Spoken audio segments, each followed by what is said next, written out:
Go ahead with the procedure. I'll sign the consent if I have to. Okay, sir. I will inform the nurses to prepare the consent and attend to you. Thank you. Sinabi na ayoko eh! Sinabi na ayoko! Sino ka ba? Ha? Bakit ka nagdidesisyon para sa akin?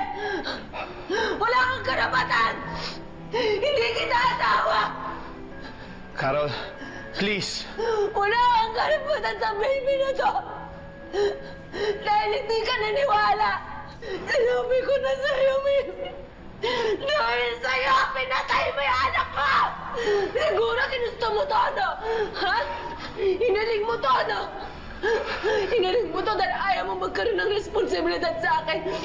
Siguro dinasal mo to para tuluyan ng maputol ang koneksyon mo sa akin. Carol, ikaw ay naalala ko. Ayoko magkasakit ka o umatay ka.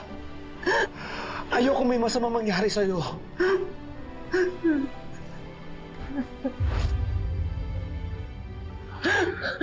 Gusto kong mabuhay ka. Paharapin mo magiging sentensya mo sa pagpatay sa asawa ko!